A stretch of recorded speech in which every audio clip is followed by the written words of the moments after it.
Baik, izin melanjutkan soal yang ketiga.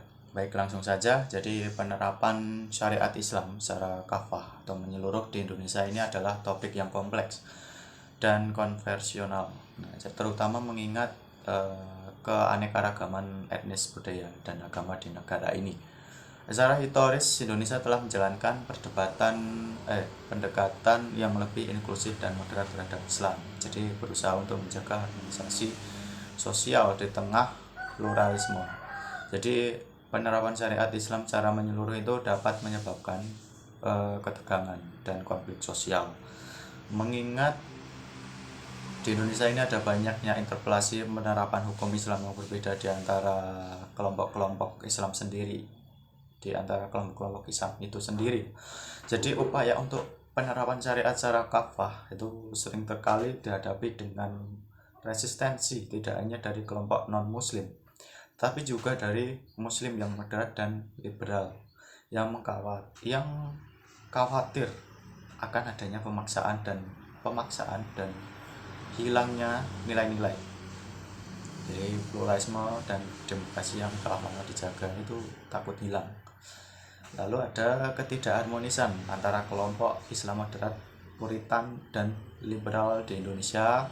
Jadi itu bukanlah hal yang baru dan sering didengar ya. Jadi perbedaan interpretasi teks agama serta pendekatan terhadap modernitas dan pluralisme kelompok Puritan itu cenderung mendesak penerapan syariat secara ketat dan mengkritik kelompok yang lebih terbuka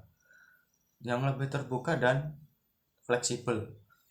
Sementara kelompok moderat dan liberal itu seringkali menekankan pentingnya kontekstualisasi ajaran agama serta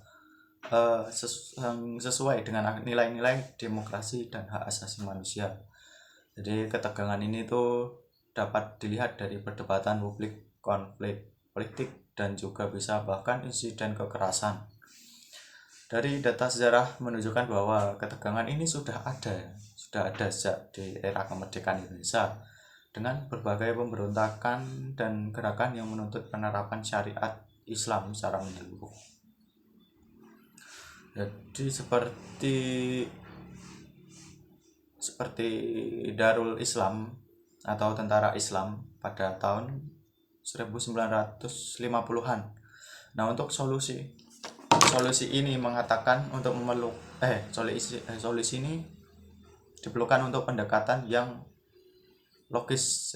Pemerintah dan memimpin masyarakat perlu mempromosikan dialog antar agama dan antar Islam untuk membangun pemahaman dan toleransi. Jadi program pendidikan yang mengajarkan nilai-nilai pluralisme, toleransi, dan demokrasi itu perlu diperkuat, serta perlu adanya upaya untuk memperkuat hukum dan kebijakan yang melindungi hak-hak semua warga negara tanpa memandang latar belakang agama.